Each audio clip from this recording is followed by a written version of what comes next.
ඔයාලා හැමෝම සාදරයෙන් පිළිගන්නවා මගේ YouTube channel එකට. 12 ශ්‍රේණියේ දෙවැනි පාඩම ව්‍යාපාර දත්ත සංවිධානය කර ඉදිරිපත් කරයි කියන පාඩමට අදාළව තමයි මෙම YouTube වීඩියෝ එක නිර්මාණය වෙන්නේ. දෙවැනි පාඩමේ පළවෙනි කොටස දත්ත රැස්කිරීමේ විවිධ මූලාශ්‍ර අධ්‍යයනය කරයි කියන කොටස තමයි අපි මේ වීඩියෝ එකෙන් අධ්‍යයනය කරන්නේ. එතකොට මේ වීඩියෝ එක අවසානයේදී දත්තයක් කියන්නේ මොකක්ද? මේ දත්තවල තියෙන අවශ්‍යතාවය, සංගහනයක් කියන්නේ මොකක්ද? නියදියක් කියන්නේ මොකක්ද? ඒ වගේම දත්ත වර්ග ගණනාවක් තියෙනවා. මේ දත්ත වර්ග ගණනාව එකින් එක විස්තර කර කර අපි අධ්‍යයනය කරනවා. එතකොට ළමයි මේ පාඩමිනුත් ගොඩාක් විභාගයට ලකුණු එන පාඩමක්. ඉතින් සරල පාඩමක්, කිසිම සංකීර්ණ දෙයක් නැහැ. ඉතින් අවබෝධයෙන් අහන් ඉන්න පේපර් එකේ ලකුණු 3-4 හරි අපිට ලේසියෙන්ම ගලව ගන්න පුළුවන් මෙම පාඩම හරි විදියට ආගෙන හිටියොත්. අපි වැඩි කතාවක් ඕනේ අපි පාඩමට යන්. පළවෙනියටම තියෙනවා සංඛ්‍යාන දත්ත හඳුන්වයි.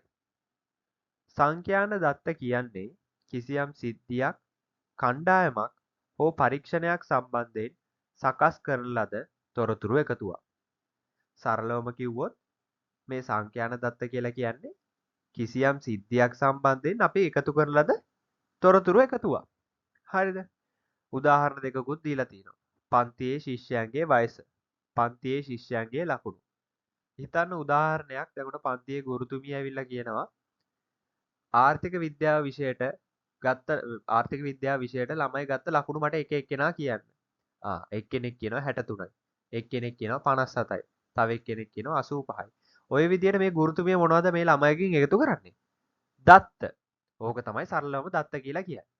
හරිද? ඊළඟට දෙවෙනි කොටසේදී අපි කතා කරනවා සංඛ්‍යාන දත්ත අධ්‍යයනය සඳහා දත්තවල අවශ්‍යතාවය. හරිද? ඔන්න බලන්න තියෙනවා. තීරණ ගැනීමට, ප්‍රවණතා හඳුනා ගැනීමට, ගැටලු විසඳීමට, අනාවැකි කිරීමට. හරි. මේ කරුණු පොඩ්ඩක් ඔළුවේ තියාගන්න. මොකද පේපර් එකේ ඇහුවොත් සංඛ්‍යාන දත්තවල අවශ්‍යතාවය කියන්නේ මොකක්ද කියලා ඔය කරුණු හතර ලියලා දැම්මනම් හරි. හරිද? උදාහරණයක් දීලා තියෙනවා. ගුරුවරයා බලනවා වැඩියෙන්ම ලකුණු ගත්තේ කවුද කියලා. ඒ ගන්නෙ කොහොමද? දැන් අර ගුරුතුමිය එකතු කරන ලද අර ආර්ථික විද්‍යාවට ළමයිගේ එකතු කරන ලද ලකුණු ටික බලලා වැඩියෙන්ම ලකුණු ගත්තේ කවුද කියලා ගුරුතුමිය තීරණය කරනවා. නේද? ඒ මොනව නිසාද? දත්ත නිසා. ගුරුතුමියන්න තීරණය කරා වැඩියෙන්ම ලකුණු ගත්තේ මේ ළමයා. එතකොට ඉස්සරහට ගුරුතුමියට ඕනනම් අනාවැකියක් කියන්න පුළුවන් මේ ළමයා ආර්ථික විද්‍යාවට A එකක් ගන්න. ආර්ථික විද්‍යාවට B එකක් ගන්න. අන්න අනාවැකිය කියන්නත් පුළුවන්. අන්න ඒ වගේ දත්තවල තියෙන අවශ්‍යතාවය තමයි ඒකෙන් පිළිබිඹු වෙන්නේ. තවත් උදාහරණයක් තියෙනවා. සමාගම බලනවා වැඩියෙන්ම විකිනෙන්නේ මොන භාණ්ඩයේද? දැන් සමාගම හිතන්න ඔන්න එකතු කරනවා විකුණුම් දත්ත කිහිපයක්. පසුගිය මාසවලට අදාළව අපි හිතමු උදාහරණයක් විදිහට මැලිබන් සමාගම කියලා. මැලිබන් සමාගම ගෝල්මාරි, චොක්ලට් බිස්කට්, ලෙමන් පෆ් වගේ ඔන්න දැන් බිස්කට් ටික දානවා වෙළඳපොළට. දාලා බලනවා වැඩියෙන්ම විකිණලා තියෙන්නේ මොන බිස්කට් එකද කියලා. හරි. අන්න විකුණුම් දත්ත මත පදනම්ව එයාලා තීරණය කරනවා අපි ලබන මාසේ වෙළඳපොළට වැඩියෙන් දාන්න ඕන මොන බිස්කට් වර්ගයේද කියලා. එතකොට ළමයි මේ දත්ත නැත්තම් අපි අනුමාන කරනවා. හරිද? අපි අනුමාන කරන්නේ දත්ත නැති වුණොත්. හැබැයි අපිට දත්ත තිබ්බොත් අපිට හරි තීරණයක් ගන්න පුළුවන් වෙනවා. ඊළඟට අපි කතා කරනවා සංගහණය කියන එක. ස්ලයිඩ් එකේ තියෙන එක කියවන්න. අධ්‍යයනයට අදාළ සියලුම පුද්ගලයන් හෝ වස්තු එකතුවක්. මේ සංගහණයක් කියලා කියන්නේ ඔක්කොම වල එකතුව. හරි. ඔයාලට ඔය පේනවා නම් පැත්තේ රූප සටහනක් තියෙනවා. මම මේ රූප සටහන නියදිය කියන එකත් පැහැදිලි කරලම ඔයාලට පැහැදිලි කරන්න. දැනට මේ සංගහණය කියන එක බලන්න. සංගහණය කියලා කියන්නේ ඔක්කොම වල එකතුව. උදාහරණ කියවුවොත් ඔයාලට පැහැදිලි වෙයි. පාසලේ සියලුම ශිෂ්‍යයන්. දැන් ඔන්න අපි මොකක් හරි අධ්‍යයනයක් කරනවා කියලා හිතන්නකෝ. අපි දැන් ඔන්න බලනවා පාසල් ළමුන්ගේ බර පිළිබඳ අධ්‍යයනයක්. හරි. පාසල් ළමුන්ගේ බර පිළිබඳ අධ්‍යයනයක් අපි කරනවා. මේ අධ්‍යයනයට අපි පාසලේ ඉන්න හැම ළමෙක්ගෙම බරවල් පරීක්ෂා කරනවා නම් අන්න අපි ඒ අධ්‍යයනයට පාදක කරගන්නේ සංගාහනයක්. හරිද? ඊළඟට බලන්න ශ්‍රී ලංකාවේ සියලුම මිනිසු අපි දැන් මොකක් හරි පරීක්ෂණයක් කරනවා නම් අපි ශ්‍රී ලංකාවේ ඉන්න හැම මිනිස්සෙක්ගෙම ඒකට අදාළව තොරතුරු එකතු කරන්න ඕන. හරි. මේ නියදිය කියන්නේ මෙන්න මේ සංගහණයෙන් තෝරගත්ත කොටසක්. හරිද? දැන් අර ළමයිගේ උදාහරණ බලන්නකෝ. පාසල් ශිෂ්‍යයන්ගේ බර දැන් පිළිබඳ අධ්‍යයනයක් කරද්දී පාසලේ ළමයි 3000ක් ඉන්නවා නම් ළමයි 3000ගම බර එකතු කර කර අපිට ඉන්න පුළුවන්ද? බෑ. බරවල් ටික බල බල ඉන්න පුළුවන්ද? බෑ. ඒක ප්‍රායෝගික නැහැ. හරි. අපි මොකද කරන්නේ? තෝරගත්ත ළමයි 50ක්. 12 වසරෙන් ළමයි දෙන්නයි, 13 වසරෙන් ළමයි දෙන්නයි, 10 වසරෙන් ළමයි 3 දෙනයි. ওই විදියට තෝරගත්ත ළමයි පිරිසක් අරගෙන ශිෂ්‍යයන් 50 දෙනෙකුගේ බර පිළිබඳ අපි පරීක්ෂා කරලා අන්න අපි තීරණ වලට එළඹෙනවා. හරිද? දැන් හිතන්න ඔන්න එක්තරා වෙළඳසැලකට ගනුදෙනුකරුවන් 1000ක් ඉන්නවා. හරි? ගනුදෙනුකරුවන් 1000කගෙන් දත්ත 1000ක් ඉන්නවා. දැන් මෙයාලට බලන්න ඕන පාරිභෝගිකයෝ වැඩියෙන්ම කැමති මොන වගේ භාණ්ඩ වලටද? හරි. ගෘහෝපකරණ වලටද? එහෙම නැත්නම් කුස්සිය පාවිච්චි කරන වෙනත් අමුද්‍රව්‍ය වලටද? එහෙම නැත්නම් බිස්කට් වර්ග ඒ වගේ ඒ වලටද? එහෙම නැත්නම් සත්වාහාර වලටද? මෙන්න මේ වගේ අපි හිතමු මොකක් හරි පරීක්ෂණයක් කරනවා කියලා සුපර් මාකට් එකක. දැන් ගනුදෙනුකරුවෝ 1000කගෙන්ම මේ දේවල් වලට තොරතුරු එකතු කරනවට වඩා තෝරගත්ත පිරිසකගෙන් දැන් ගනුදෙනුකරුවෝ 100කගෙන් වගේ පරීක්ෂණයක් කරන්න පුළුවන්. අන්න එතකොට දැන් මෙන්න මේ රූප සරහන බැලුවොත් පොපියුලේෂන් එකේ ඔයාලට පේනවා ඔක්කොම කට්ටිය ඉන්නවා. හැබැයි සාම්පල් එක එහෙම නැත්නම් නියදී ඉන්නේ කවුද? තෝරගත්ත පිරිසක් විතරයි. එතකොට මෙන්න මේ දෙක අපිට ඉස්සරහට වැදගත් වෙනවා. මෙන්න මේ සංගහණය සහ නියදිය කියන එක මේ සංඛ්‍යාන විෂය පුරාවටම බද්ධ වෙලා තියෙනවා. හරිද? එහෙනම් අපි ඉස්සරහට යමු. හරි. මේකෙදි අපි කතා කරනවා ප්‍රමාණාත්මක දත්ත සහ ගුණාත්මක දත්ත ගැන. මම පොඩ්ඩක් මේ වීඩියෝ එක ඉක්මනට කරනවා. මොකද අපි තව වීඩියෝස් ඔයාලට ගොඩක් කරන්න තියෙන නිසා. හරි. ප්‍රමාණාත්මක දත්ත. සංඛ්‍යාත්මක ලෙස මිනුම් කළ හැකි දත්ත. අනේ ළමයි මේ සරලව කිව්වොත් කියන්නේ මේකට ගණන් කරන්න පුළුවන් දත්ත. උදාහරණ ටික බලන්න. වයස, උස, බර. වයස අපිට ගණන් කරන්න පුළුවන්ද? ඔව්. ඇයි වයස අපිට කියන්න පුළුවන් අවුරුදු 23යි. අවුරුදු 24යි. ඉලක්කමක් තියෙනවා පේනවද? ඉලක්කමක් තියෙන නිසා අපිට ගණන් කරන්න පුළුවන්. උස සෙන්ටිමීටර් 127යි. උස සෙන්ටිමීටර් 160යි. අන්න. ඉලක්කමක් තියෙනවා. බර කිලෝ 50යි, කිලෝ 60යි, කිලෝ 70යි. මේවල ඉලක්කමක් තියෙනවා. නම්බර්ස් තියෙනවා. ඔයාලට පේනවා නම්බර්ස් තියෙනවා. එහෙනම් මෙන්න මේ ගණන් කරන්න පුළුවන් දත්ත තමයි අපි ප්‍රමාණාත්මක දත්ත එහෙම නැත්නම් quantitative data කියලා කියන්නේ. හරිද? ඊළඟට අපි යනවා ගුණාත්මක දත්ත වලට. ගුණාත්මක දත්ත කියලා කියන්නේ ගුණාංග හෝ වර්ගීකරණ පෙන්වන දත්ත. ඒ කියන්නේ මොකද්ද? උදාහරණ දෙක බලන්න. වර්ණය. වර්ණයට ඉලක්කමක් තියනවද? දැන් රතු පාටට ඉලක්කමක් තියනවද? සුදු පාටට ඉලක්කමක් තියනවද? නැහැ. ආහාර වර්ග. ආහාර වර්ග වලට මොන හරි ඉලක්කමක් තියනවද? බත් පාන් පිට්ටු ඉලක්කමක් තියනවද? නැහැ. නම්බර්ස් නැති ඩිස්ක්‍රයිබ් කරන data වලට තමයි අපි මෙන්න මේ ගුණාත්මක එහෙම නැත්නම් qualitative data කියලා කියන්නේ. හරිද? පැහැදිලිද? මේවා එකින් එක පොඩ්ඩක් ඔයාලගේ ඔළුවේ තියාගන්න සරලව විභාගෙදි මේ වලින් ප්‍රශ්න ඇවිල්ලා තියෙනවා. හරි. අපි ඉස්සරහට යමු. හරි. මේ ස්ලයිඩ් එකකින් අපි කතා කරනවා අභ්‍යන්තර දත්ත සහ බාහිර දත්ත ගැන. ඊටාම සරලව තියෙනවා. හරිද? අභ්‍යන්තර දත්ත කියලා කියන්නේ සංවිධානයක් තුලින් ලබා ගන්න දත්ත. මොනවද මේ සංවිධානයක් තුලින් කියලා කියන්නේ? ඒ කියන්නේ ඕගනයිසේෂන් එකක්. එහෙම නැත්නම් කම්පැනි එකක් ඇතුලෙන් අපි ලබා ගන්න දත්ත වලට. ඔයාලට පේනවා දීලා තියෙනවා ඉන්කම් ස්ටේට්මන්ට් එකක්. හරි. ඔය පැත්තෙන් තියෙන ඉන්කම් ස්ටේට්මන්ට් එකක් ආදායම් ප්‍රකාශයක්. ඒ වගේම සමාගමේ විකුණුම් වාර්තා වෙනත් අපි සමාගමෙන් ගන්න වෙනත් වාර්තා තියෙනවා නම් අන්න ඒ දේවල් අපි කියනවා ඉන්ටර්නල් data එහෙම නැත්නම් අභ්‍යන්තර දත්ත කියලා. ඊළඟට තියෙන එක්ස්ටර්නල් data එහෙම නැත්නම් බාහිර දත්ත. බාහිර දත්ත කියලා කියන්නේ මොකක්ද? අපේ ඕගනයිසේෂන් එක පිටතින් අපි ලබා ගන්න දත්ත. සංවිධානය පිටතින් ලබා ගන්න දත්ත වලට අපි කියනවා බාහිර දත්ත කියලා. උදාහරණයක් විදිහට ජන හා සංඛ්‍යා ලේඛන. හරි. එතකොට ඔය එහා පැත්තේ ඔයාලට පේන පින්තූරේ තියෙන්නේ ජන හා සංඛ්‍යා ලේඛන දෙපාර්තමේන්තුවෙන් ගත්ත ඇස්තමේන්තුගත මධ්‍ය වාර්ෂික ජනගහනය පිළිබඳ පොඩි රූප සරහනක් තමයි දැක්වෙන්නේ. හරි. එතකොට ඔන්න අභ්‍යන්තර දත්ත සහ එක්ස්ටර්නල් දත්ත ගැනත් ඔළුවේ තියාගන්න. අභ්‍යන්තර දත්ත කියන්නේ සංවිධානය ඇතුලෙන් ගන්න දත්ත. බාහිර දත්ත කියලා කියන්නේ සංවිධානය පිටතින් ලබා ගන්න දත්ත. හරිම සරලයි. හරි. අපි දැන් කතා කරනවා ප්‍රාථමික දත්ත සහ ද්විතීයික දත්ත ගැන.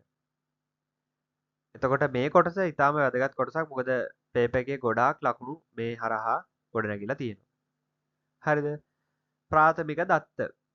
පරීක්ෂකයා විසින් පළවෙනි වරට තම අරමුණ සඳහා ඍජුවම එකතු කරන දත්ත. ඍජුවම පරීක්ෂකයා විසින් පළවෙනි වතාවට එකතු කරන දත්ත තමයි අපි මෙන්න මේ ප්‍රාථමික දත්ත කියලා කියන්නේ. ලක්ෂණ කිහිපයකුත් දීලා තියෙනවා. මුල්ම දත්ත, ඔරිජිනල් ඩේටාලු. විශේෂ අරමුණකට එකතු කරනවලු. වඩා නිවැරදි සහ විශ්වාසනීය වෙන්න පුළුවන්ලු. එකතු කිරීමට කාලය සහ වියදමත් වැඩිලු. හරිද? උදාහරණ කිහිපයකුත් දීලා තියෙනවා. ප්‍රශ්නාවලියක්, ක්වෙක්ෂනි එකක්, පුරවාගත් දත්ත. ළමයි ප්‍රශ්නාවලියක් එහෙම නැත්නම් මේ ක්වෙක්ෂනි එකක් කියලා කියන්නේ ප්‍රශ්න අපි හිතමු ප්‍රශ්න පත්‍රයක්. හරි යම්කිසි ප්‍රශ්න පත්‍රයක් වගේ එකක් හදලා ඒක මිනිස්සුන්ට දීලා ඒක එයාලා ලවා පුරවලා අපි එකතු කරගන්න දත්වලට තමයි මෙන්න මේ ප්‍රශ්නාවලියක් කියලා කියන්නේ. ඊළඟට සම්මුඛ සාකච්ඡා. ඉන්ටර්විව්ස් වලින් ගන්න තොරතුරු. අපි මොකද කරන්නේ මිනිස්සු ළඟට ගිහිල්ලා එයාලව ඉන්ටර්විව් කරලා අපිට තොරතුරු එකතු කරන්න පුළුවන්. මේවත් ඔයාලා හොඳට කල්පනා කරන්න අපි ඍජුවම එකතු කරන දත්තනේ. නේද? ඊළඟට පරීක්ෂණයකින් සිදු කරන ලද නිරීක්ෂණ. අපි යම්කිසි පරීක්ෂණයක් කරලා ඒ පරීක්ෂණයෙන් අපි එකතු කරන නිරීක්ෂණත් අපි ඍජුවම එකතු කරන දේවල්නේ. ඒවත් එහෙනම් ප්‍රාථමික දත්ත තමයි. හරිද? මං හිතනවා සරලව ප්‍රාථමික දත්ත පැහැදිලි වෙන්නේ නැති කියලා. ප්‍රාථමික දත්ත කියලා කියන්නේ පළවෙනි වරට එකතු කරන දත්ත කියලා ඔළුවේ තියාගන්න. ඊළඟට ද්විතීයික දත්ත. ඩෙෆිනිෂන් එක කියවන්න. වෙනත් අය විසින් වෙනත් අරමුණකට කලින් එකතු කර තිබූ දත්ත පසුව අපගේ පරීක්ෂණයට භාවිතා කිරීම. හරිද? දැන් මේ මොකක්ද කියන්නේ? කලින් කට්ටියක් එකතු කරපු දත්ත අපේ පරීක්ෂණයකටත් අපි එයාලගේ දත්ත උපයෝගී කරගන්නවා කියන එක. බලන්න ලක්ෂණ ටික. දැනටමත් පවතින දත්ත. ඉක්මනින් ලබා ගන්න පුළුවන්. වියදම අඩුයි. සමහර විට සම්පූර්ණයෙන්ම නිවැරදි නොවිය හැකියි. හරි. ලැබෙන දත්ත හරියටම හරි කියන්නත් බෑ. මොකද මේක අපි ඍජුවම එකතු කරන දත්ත නෙමෙයි. වෙන කෙනෙක් කරපු පරීක්ෂණයකින් අපි ගන්න දත්ත. සමහර විට ඒවා වරදින්න පුළුවන්. හරිද? උදාහරණ කිහිපයකුත් දීලා තියෙනවා. ජන හා සංගණන වාර්තා. Sensors report. හරි. රජයෙන් කරන ජන හා සංඛ්‍යා ලේඛන වාර්තා ටික ඒවල තියෙන තොරතුරු මත පදනම් වෙලා අපිට පරීක්ෂණ කරන්න පුළුවන්. හරිද? පොත්පත්, පත්‍රිකා, පර්යේෂණ ලිපි, අන්තර්ජාලයේ ඇති වාර්තා, රජයේ සංඛ්‍යාන දත්ත මෙන්න මේ වගේ කට්ටියක් එකතු කරලා තියෙන දත්ත වලින් අපි අපේ පරීක්ෂණයට තොරතුරු එකතු කරනවා නම් අන්න ඒවා ද්විතීයික දත්ත ගණයට තමයි අයිති වෙන්නේ. හරිද? හරි. අපි ඉස්සරහට යමු.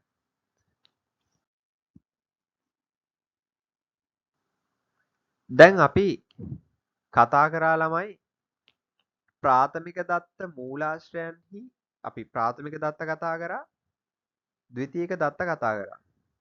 දැන් මේ ස්ලයිඩ් එකේ අපි කතා කරනවා ප්‍රාථමික දත්ත මූලාශ්‍රයන්හි විශ්වාසනීයත්වය. ඇයි මේ ප්‍රාථමික දත්ත විශ්වාසනීයත්වයෙන් වැඩි? ඒක තමයි දැන් මේ කතා කරන්නේ. කරුණු පහක් දීලා තියෙනවා. පළවෙනි එක මුල්ම දත්ත වීම ඔරිජිනල් ඩේටා. ප්‍රාථමික දත්ත කිසිදු වෙනස් කිරීමක් නොමැතිව ඍජුවම එකතු කරන බැවින් ඒවායේ සත්‍යතාවය ඇකියුරසි එක ඉහළයිලු. හරි. උදාහරණයක් බලන්න. ප්‍රශ්නාවලියක් හරහා සිසුන්ගෙන් ලබාගත් පිළිතුරු. හරි. අපි ළමයිට ප්‍රශ්නාවලියක් දීලා ඒ ළමයිගෙන් පිළිතුරු අරගෙන අපි එකතු කරන දත්තනේ. අන්න පළවෙනියටම එකතු කරන ඔරිජිනල් ඩේටා. ඒවල සත්‍යතාවය ඉහළයිලු. හරිද? ඊළඟට අරමුණට ගැළපෙන ලෙස එකතු කිරීම. පරීක්ෂකයාගේ අරමුණට අනුවම දත්ත එකතු කරන නිසා අවශ්‍ය තොරතුරු පමණක් ලබා ගන්න පුළුවන්. එබැවින් අනවශ්‍ය හෝ වැරදි දත්ත අඩුයි. දැන් අපි පරීක්ෂණයක් කරනවා නම් අපිම තොරතුරු හොයනවා නම් මොකද වෙන්නේ? අපි පරීක්ෂණයට අදාළ නැති තොරතුරු හොයනවද? දැන් උදාහරණයක් විදිහට ගත්තොත් ජනහා සංඛ්‍යාන ලේඛන දෙපාර්තමේන්තුවෙන් ගහන වාර්තාවකින් අපිට ඒ වාර්තාවේ ගහන ඔක්කොම දත්ත ඕනේ නැහැ. ඒකේ අනවශ්‍ය දත්ත ගොඩාක් තියෙනවා. හරි. අපේ පරීක්ෂණයට අවශ්‍ය වෙන්නේ ඒකෙන් පොඩි කෑල්ලයි. හරි. එතකොට අනවශ්‍ය දත්ත, වැරදි දත්ත අපිට අරමුණට ගැලපෙන්නේ නැති දත්තක් තියෙන්න පුළුවන්. හැබැයි අපි ඍජුවම අරමුණට ගැලපෙන දත්ත ප්‍රාථමික දත්ත මූලාශ්‍රයන් මගින් එකතු කරන නිසා අනවශ්‍ය හෝ වැරදි දත්ත එන්න තියෙන ඉඩකඩ අඩුයිලු. හරිද? ඊළඟට තුන්වෙනි එක දත්ත පාලනය. control over data collection. දත්ත එකතු කරන ක්‍රමය, ප්‍රශ්නය, නියැදිය යන සියල්ල පර්යේෂකයා විසින් පාලනය කරනවා. දැන් අපි පරීක්ෂණයක් කරනවා නම් ඒකේ සම්පූර්ණ කන්ට්‍රෝල් එක අපිට තියෙනවනේ. හරි. එතකොට අපි තමයි දත්ත එකතු කරන විදිය තීරණය කරන්නේ. අපි තමයි හැමදේම තීරණය කරන්නේ.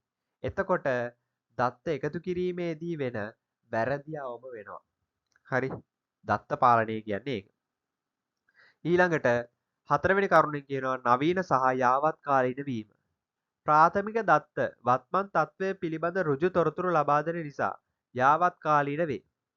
උදාහරණයකුත් දීලා තිනවා වර්තමාන වෙළඳපළ පිළිබඳ අධ්‍යයනයක්. දැන් හිතන්න ළමයි අපි ද්විතීයික දත්ත මූලාශ්‍රයක් ගන්නවා වර්තමාන වෙළඳපළ සම්බන්ධයෙන්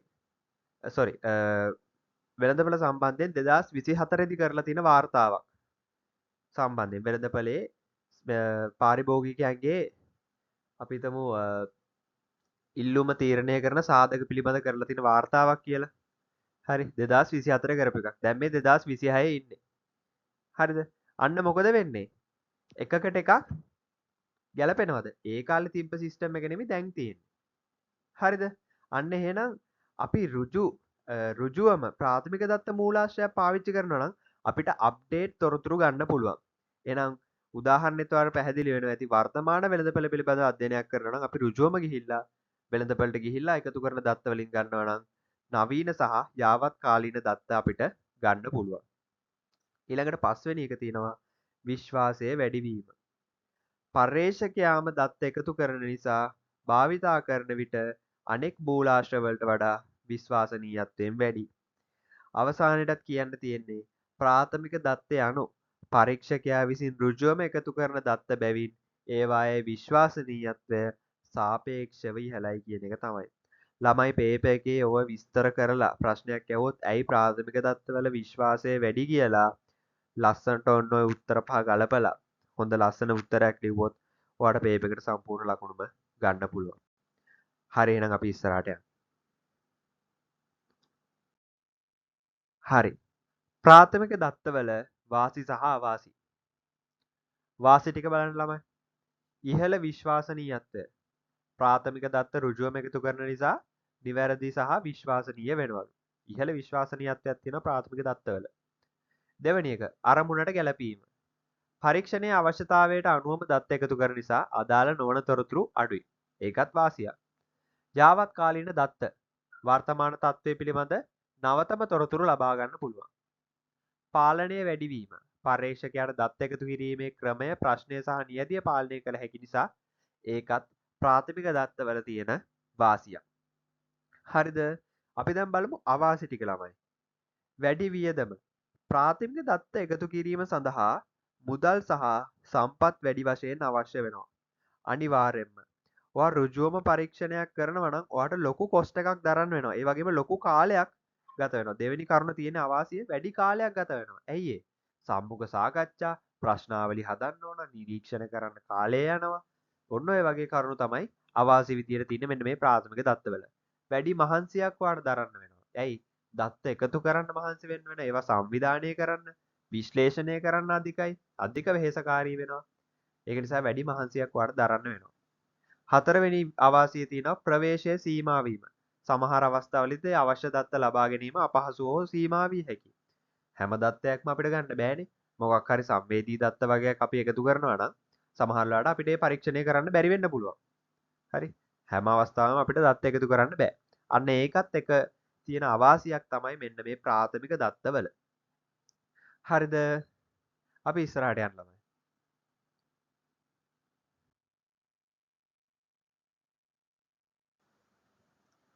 ද්විතීයික දත්ත මූලාශ්‍ර ලයිස්තුව. ද්විතීයික දත්ත වර්ග කිහිපයක් තමයි තියෙන්නේ. පොත්. විවිධ විෂයන් පිළිබඳ තොරතුරු සහ පර්යේෂණ අඩංගුවේ. මේවා මේ විස්තර කරන්න ඕනේ නෑ. මම මේ නිකන් පැහැදිලි වෙන්න ඔයාලට දාලා තියෙන්නේ. 6-4 නොදත් දරුවෝ නිමිනේ. හරි. පැහැදිලිව තේරෙනවා පොත් කිව්වම මොනවද කියලා. පුවත්පත් සංගරා. වර්තමාන සහ පැරණි සිදුවීම් පිළිබඳ වාර්තා ලබා ගන්න පුළුවන්. රජයේ වාර්තා. ජන හා සංගහන වාර්තා, සංඛ්‍යා ලේඛන දෙපාර්තමේන්තු වාර්තා, ආර්ථික හා සමාජ වාර්තා, රජයෙන් ගහන ගවර්න්මන්ට් පබ්ලිකේෂන්ස් තියෙනවා අපිට තොරතුරු ගන්න පුළුවන්. ඊළඟට පර්යේෂණ ලිපි, කලින් කරලා තියෙන රිසර්ච් රිපෝට්, ජර්නල් ආටිකල්ස් වගේ දේවල් වලින් අපිට ගන්න පුළුවන් දත්ත. විශ්වවිද්‍යාල පරීක්ෂකයන් විසින් සකස් කරන ලද විද්‍යාත්මක ලිපි. හරි. ඊළඟට අන්තර්ජාලය. ඉන්ටර්නෙට් එකෙන් එක එක වෙබ්සයිට් වලින් අපිට ගන්න පුළුවන් දත්ත ඔන්න ඕවා තමයි ද්විතීයික දත්ත මූලාශ්‍ර ගණයට අයිති වෙන්නේ. හරිද? හරි. දැන් අපි කතා කරමු ද්විතීයික දත්තවල තියෙන වාසි සහ අවාසි. වාසි. අඩු වියදම. දැනටමත් එකතු කර ඇති නිසා අලුතින් එකතු කිරීමේ වියදම් අඩුයි. ඇත්තනේ. වෙන කෙනෙක් කරලා තියෙන පරීක්ෂණයක තොරතුරු ටික අරගෙන අපේ පරීක්ෂණයට අපිට ගන්න පුළුවන් නම් අපිට අමුතෙන් ආයි මහන්සි වෙන්න තියනවද දත්ත හොයන්න? නෑ. අපිට වියදමත් අඩුයි.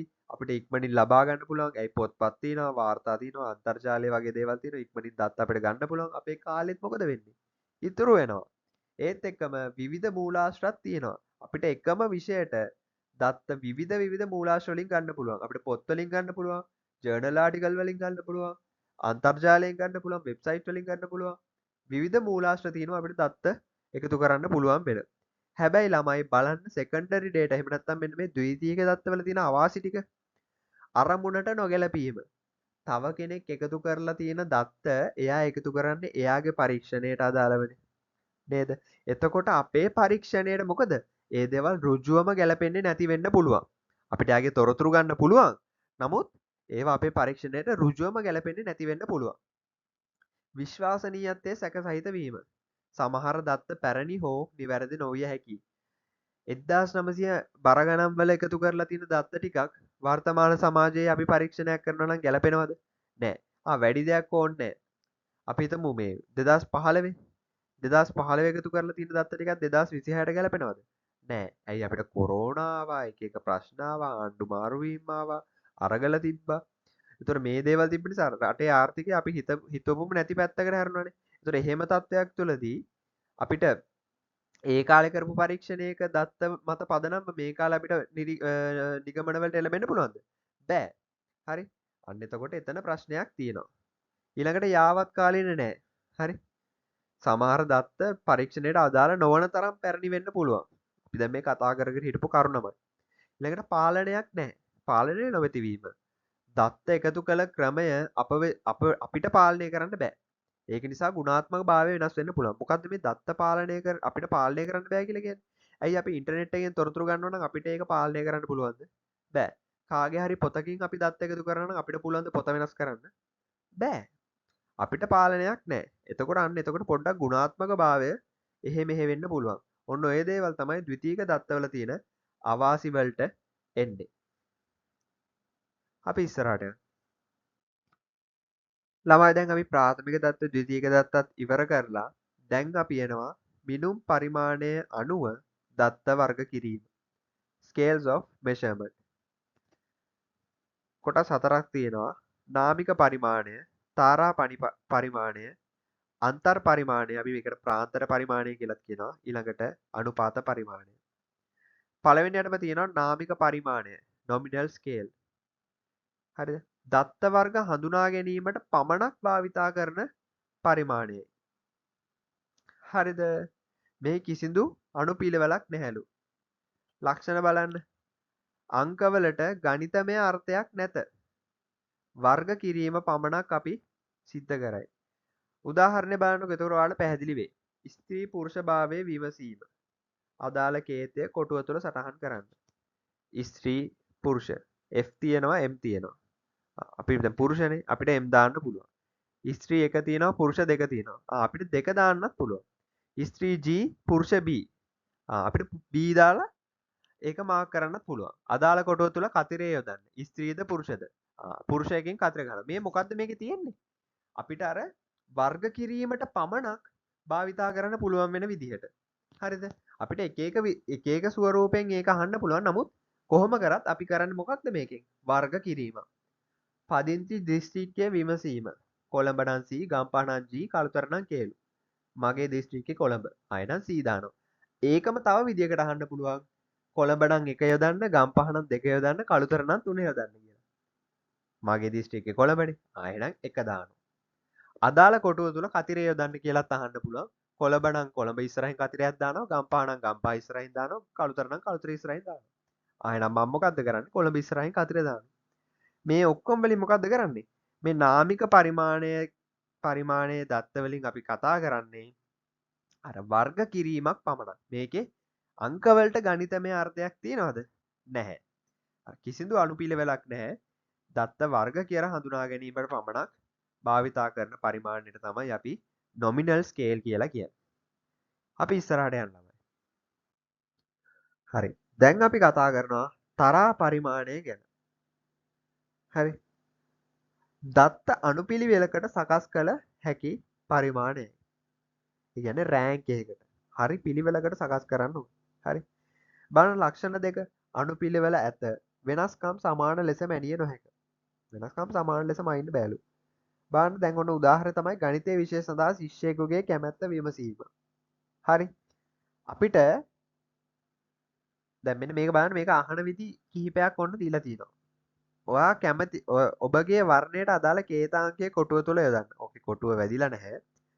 ඊටාම කැමති නම් 4 දාන්නලු, කැමති නම් 3 දාන්නලු, අකමැති නම් 2 දාන්නලු, කිසිසේත් කැමති නැත්නම් 1 යොදන්නලු.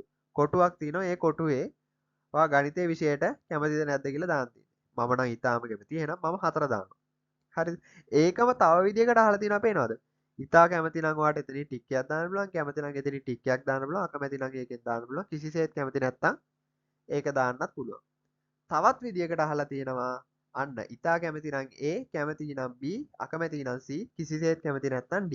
ඔයාලට පේනවද මේක යම්කිසි පිළිවෙලකට හදලා තියෙනවා. ඉතා කැමති, කැමති, අකමැති, කිසිසේත් කැමති නැති. මෙන්න මේ පිළිවෙලකට දත්ත ටික අපි පිළිවෙලකට එකතු කරන දත්ත ටික තියලා තියෙනවා නම් අන්න ඒකට අපි කියනවා තරා පරිමාණය කියලා. හරිද? සරලයි ළමයි. එච්චර සංකීර්ණ දෙයක් නෑ මේවල. හරි. දැන් අපි කතා කරමු අන්තර් පරිමාණය interval scale. අගයන් අතර සමාන පරතර ඇති පරිමාණයයි. නමුත් බිඳුව යන්නේ සත්‍ය ශූන්‍යයක් නෙවෙයි. මොකද්ද මේ බිඳුව යන්නේ සත්‍ය ශූන්‍යයක් නෙවෙයි කියන්නේ? අපි දැන් බිඳුවයි කියලා කියන්නේ බිඳුවටනේ. කිසි දෙයක් නැහැ කියලානේ. හැබැයි අන්න ඒක ඇත්තම බිඳුවක් නෙමෙලු. කිසි දෙයක් නැහැම නෙමෙයි කියලා තමයි ඔන්න ඕකෙන් කියන්නේ. හරිද? ඒක බරපතල විදියට කිව්වට ඒ සරලව කියන්නේ බිඳුව කියන එකටත් අගයක් තියෙනවා කියලා. සමාන පරතර ඇත. ශුන්‍ය අර්ථවත් නොවේලු. හරි. උදාහරණ බලන්නකො ළමයි. එතකොට ඔයාලට පැහැදිලි වෙයි. උෂ්ණත්වය මැනීමට භාවිතා කරන සෙල්සියස් අංශක ඒකේ මේක දීලා තියෙනවා සහ ෆැරන්හයිට් අංශක. ඒක තමයි දීලා තියෙන උදාහරණය. මෙම මිනුම් පරිමාණ දෙකෙහි ශුන්‍යයක් පවතී. නමුත් එය සත්‍ය ශුන්‍යයක් නෙමෙයිලු. හරිද? මම සෙල්සියස් අංශක බිඳුව සමාන වෙනවලු ෆැරන්හයිට් අංශක 32කට. හරිද? ෆැරන්හයිට් අංශක බිඳුව සමාන වෙනවලු සෙල්සියස් අංශක -17.774.6කට. හරිද? එතකොට බලන්න එක් පරිමාණයක අනුයාත ඒකක අතර අන්තරය සමානයිලු. හරි. මේ මොකක්ද මේ කියන්නේ? මේ ગેප් එකක් තියෙනවා කියලා මේ සරලව කියන්නේ. equal gap එකක් තියෙනවා කියලා. හරිද? 34යි සෙල්සියස් අංශක වලින් 33යි සෙල්සියස් අංශක අඩු කරොත් ඒක සමාන වෙනවලු 2යි සෙල්සියස් අංශක වලින් ඍණ 1යි සෙල්සියස් අංශක අඩු කිරීමට. මොකක්ද ළමයි මේ කියන්නේ? එන ලොකු බරපතල දෙයක් දාලා තිබ්බට වගේ පේරුණාට 34න් 33ක් ගියාමත් එකයි දෙකෙන් එකක් ගියාමත් එකයි. ඔන්න ඕක තමයි ඔන්න ඔය කියන්නේ. හරිද? එක හා සමාන ගැප් එකක් තියෙනවා කියලා. බලන්න ෆැරන්හයිට් අංශක 98කින් 97ක් ගියාම ඒක සමාන වෙනවා ෆැරන්හයිට් අංශක 2කින් එකක් අඩු වෙනවා. අරකම තමයි. 98න් 97ක් ගියාමත් එකයි දෙකෙන් එකක් ගියාමත් එකයි. හරිද? දෙකේම උත්තරේ එකයි. 1 1යි සමානයි. අන්න ඒක තමයි ඔය කියන්නේ. නමුත් අන්න දීලා තියෙනවා. ෆැරන්හයිට් අංශක 2කින් ෆැරන්හයිට් අංශක 1ක් අඩු කරලා ඒක සමාන වෙන්නේ නැහැලු සෙල්සියස් අංශක 2කින් සෙල්සියස් අංශක 2කින් සෙල්සියස් අංශක 1ක් අඩු කරාට. ඉලක්කම් එක හා සමාන වෙයි. හැබැයි මෙන්න මේ දීලා තියෙන මැනීමට භාවිතා කරන සෙල්සියස් අංශකයි ෆැරන්හයිට් අංශකයි කියන්නේ වෙනම විදිහේ ඒවා දෙකක්. හරිද? හරි. අනේක එකිනෙකට සමාන වෙන්නේ නැහැ. ඒ දෙකෙන්ම ලැබෙන උත්තරේ එක වෙන්න පුළුවන්. හැබැයි ඒවා බලන්න දීලා තියෙන අංශකය සෙල්සියස්ද ෆැරන්හයිට්ද කියලා. හරිද? ඉතින් ළමයි මම හිතනවා ඒක හොඳට යම්කිසි විදිහකට පැහැදිලි කරා කියලා මම මොන හරි තේරෙන දෙයක් තියෙනවා කමෙන්ට් එකක් දාන්න මම ඔයාලට ඒකට රිප්ලයි එකක් දාන්න. හරි ළමයි එහෙනම් අපි අන්තිම කෑල්ලටත් එනවා. ඒ තමයි අනුපාතික පරිමාණය කියන කෑල්ල. සත්‍ය ශූන්‍ය සහිත සියලු ගණිත ක්‍රියා කළ හැකි පරිමාණයයිලු. හරි. අන්න මේකේ නම් ළමයි බිඳුවක් තියෙනවලු. හරි බිඳුවගේ බිඳුවම තමයි. හරි සත්‍ය ශූන්‍යයක් තියෙනවලු ಗುಣ කිරීම බෙදීම කරන්න පුළුවන්ලු. හරි. කියන්නේ මැත්ස් ඔපරේෂන්ස් වලට අපිට මේක පාවිච්චි කරන්න පුළුවන්. උදාහරණයක් දීලා තිනවා බර උස ආදායම වයස. හරිද? හරි. අපි එහෙනම් දැන් යන් past papers වලට. හරිලා මම එහෙනම් අපි A level past papers වල මේ පාඩම ආශ්‍රයෙන් ආව ප්‍රශ්න කිහිපයක් සාකච්ඡා කරමු.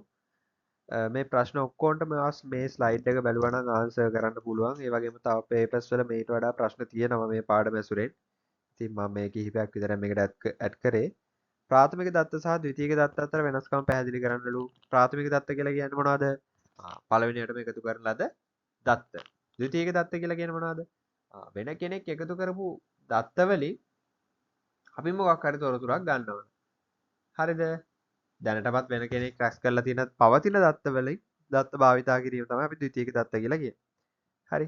ප්‍රාථමික දත්ත වලට උදාහරණයක් ඕන නම් ප්‍රශ්නාවලියක් දාන්න පුළුවන්. ද්විතීයික දත්ත මොන හරි ජනගහන වාර්තා, බැංකු වාර්තා වගේ දේවල් වලින් ගන්න පුළුවන්. ඊළඟට බලන්න අහනවා ප්‍රාථමික දත්ත රැස් කිරීම අවශ්‍ය වන්නේ කුමන විටදීද කියලා. ඇයි ප්‍රාථමික දත්ත රැස් කරන්න වෙන්නේ කියලා අහන්නේ. හරිද? ඇයි? ඇයි එහෙම වෙන්නේ?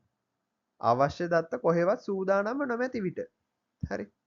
ඔයා කරන මේ පරීක්ෂණය අලුත්ම පරීක්ෂණයක්. අපි හිතමු ඔයා මීට කලින් කවුරුවත් කරලා නැති පරීක්ෂණයක් කරනවා කියලා. ඒකට දත්ත නෑ නේ එහෙනම් වෙන කොහෙවත්. එහෙනම් අනිවාර්යෙන්ම ඔයාට ප්‍රාථමික දත්ත මාධ්‍ය භාවිතා කරන්න වෙනවා. හරිද? ඊළඟට පරීක්ෂණයට විශේෂ නව තොරතුරු අවශ්‍ය වෙලාවට විශේෂ තොරතුරු අලුත් තොරතුරු ඕන වෙලාවට අනිවාර්යෙන් ඔයාලට ප්‍රාථමික දත්ත මාධ්‍ය භාවිතා කරන්න වෙනවා. ඊළඟට පරණ දත්ත විශ්වාසය නැති විට අද්ද පරණ data වලින් අපිට අලුත් පරීක්ෂණ කරන්න අමාරුයි. එහෙනම් අපිට අලුත් දත්ත ගන්න නම් මොකද්ද කරන්න වෙන්නේ? ප්‍රාථමික දත්ත භාවිතා කරන්න වෙනවා. ඊළඟට අලුත් තත්වයක් පිළිබඳ අධ්‍යයනය කරන විට වෙළඳපොලේ අලුත්ම වෙළඳ ප්‍රවණතාවයක් ගැන පරීක්ෂණ කරනවා නම් අපිට පරණ වේවා අපි ගිය අවුරුද්දෙත් මේක කරා මේක තමයි මේ එහෙම කියන්න බෑ.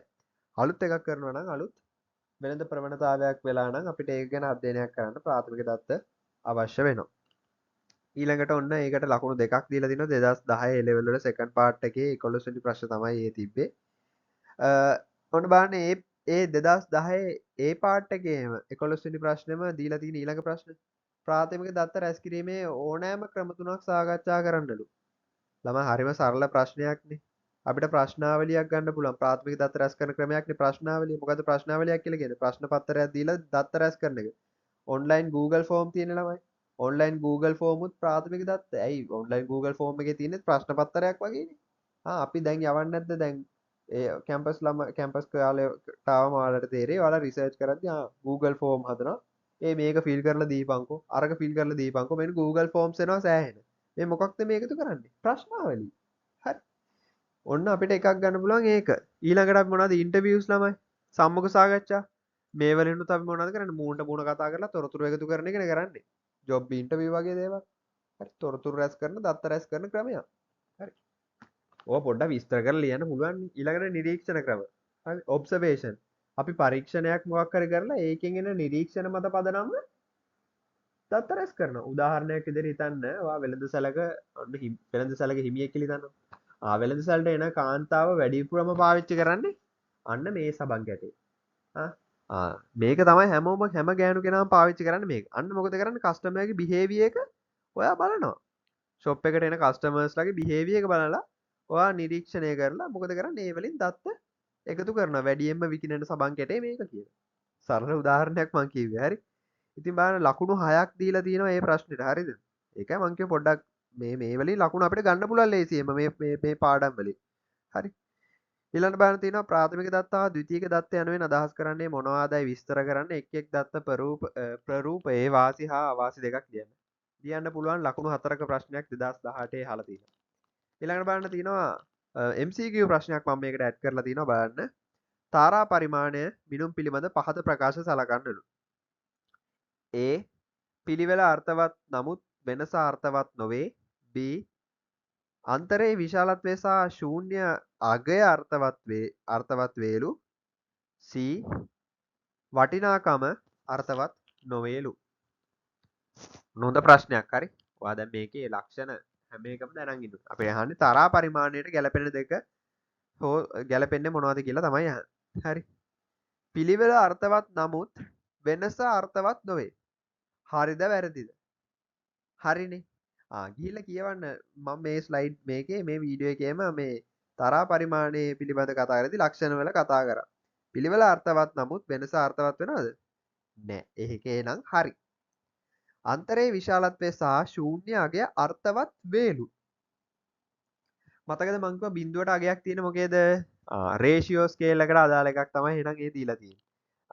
ඒ කියන්නේ අනුපාතික පරිමාණයට අදාළ එකක්. හරි. එතකොට ඒක අපිට ගන්න පුළුවන්ද? තාරා පරිමාණයේ මිලුම් පිළිබඳ මේ ප්‍රකාශ වලට කියලා? බෑ. ඒක ගන්න බෑ. එහෙනම් ඒක වැරදි. B එක වැරදි. ඊළඟට වටිනාකම අර්ථවත් නොවේ. වටිනාකම අර්ථවත් වෙන්නේ නැහනේ තරහා පරිමාණයේ මිනුම් වල. වටිනාකමක් අර්ථ වෙන්නේ නැහැ. අර පිළිවෙලට දාලා ගන්න එකනේ කරන්නේ. හරි. අර ඉතා කැමැති මතකද? තරහා පරිමාණයේ මිනුම් කියලා කියන්නේ අන්න ඒක. එතකොට ඒකත් එහෙනම් හරි. එහෙනම් ආන්සර් එක වෙන්නේ A සහ C. ආන්සර් එක 3 A සහ C. 2021 A level පේපරේ පළවෙනිම ප්‍රශ්නේ. ලකුණු දෙකක ප්‍රශ්නයක් ළමයි මේ ලකුණු දෙකක් කිව්වට ඔයාගේ A level පේපරේ ලකුණක් හරි. ලකුණු 100ෙන් නම් A level පේපරේ දෙන්නේ ලකුණක්. ඔය දීලා තියෙන්නේ. හරි. ලකුණක් කියන්නේ සෑහෙන වටිනවා. හොඳට මතක තියාගන්න. ඒ නිසා මේවා ලේසියට ගන්න එපා. ඊළඟට නිදසුන් දක්වමින් පහත දැක්වෙන මිනුම් පරිමාණ විස්තර කරන්න කියලා ඔන්න දීලා තිනවා 2019 A level පේපරේ ලකුණු 4ක ප්‍රශ්නයක්. හරි. නාමික පරිමාණය මොකද්ද? නාමයෙන් පමණක් වර්ග කරන්නේ ඒවා. හරිද? අර වර්ග කිරීමක් විතරක් අපිට කරන්න ඕන වෙලාවට. හරි. විස්තර කරන්න පුළුවන් මම මේ ස්ලයිඩ්ස් වල දාලා තියෙනවා. තාරා පරිමාණය. පිළිවෙලක් තියෙනවා නමුත් ગેප් එකේ මීනින් නැහැ. හරි. මොකක් හරි ඔය විදියට මගේ ස්ලයිඩ්ස් වල තිබ්බ දේවල් හොඳට කියවන්න. ස්ලයිඩ් එක මම පැහැදිලිව ඉතාම පැහැදිලිව මෙන්න මේ ප්‍රශ්න වලට උත්තර ඔයාලට සම්පූර්ණයෙන් ලියන්න පුළුවන් වෙන විදියට ස්ලයිඩ්ස් හදලා තිබ්බා මම. සහ ඔයාලගේ A level paper එකට ගොඩාක් ලොකු පහසුවක් වෙයි මගේ මේ මම මේ කරන වීඩියෝ සීරීස් ටික. ඉතින් ඊටාම පොඩි වෙලාවකින් මේ ලකුණු ටික ඔයාලට ගලවලා දෙන එක තමයි මම මේ පාඩම් ඉස්සරහටත් මම දාන්න මට පොඩි කාලයක් ගියා මේ දෙවෙනි වීඩියෝ එක දාන්න. යම් කිසි දෙයක පොඩි ප්‍රශ්න වගේක් ඇති වෙච්ච නිසා නමුත් මම ඉස්සරහට පුළුවන් තරම් ඉක්මනට වීඩියෝස් ටික දානවා. ඉතින් මේ විනාඩි 40කට ආසන්න කාලයක් මේ පාඩම අහන් හිටියට ඔයාලට ස්තුතිවන්ත වෙන අතර යම් කිසි දෙයක් ගන්න A level හොඳට කරන්න. හරි. ලේසියට ගන්න එපා ළමයි. දැන් අන්තිම මොහොතේ නම් ඔයාලා මේ වීඩියෝ එක බලලා තින්නේ. තාම පුළුවන් ඔයාලට level rank එකකට යන්න. හරි. ඔයාලගේ ICE score එක up කරගන්න. ඒක නිසා මහන්සි වෙන්න. මේ වගේ පාඩම් අතාරින්න එපා. මේ වගේ පාඩම් වලින් ඔයාගේ සේට් ස්කෝර් එක සමහර විට තීරණය වෙන්න පුළුවන්. මොකද A එකක්ද B එකක්ද C එකක්ද ලැබෙන්නේ තීරණය කරන්නේ සමහරලාට වගේ ලකුණ දෙක වෙන්න පුළුවන්. හරි. එහෙනම් ළමයි හැමෝන්ටම ස්තුතිවන්ත වෙනවා. අපි තවත් වීඩියෝ එකකින් ඉස්සරහට හම්බෙමු. සුබ දවසක්.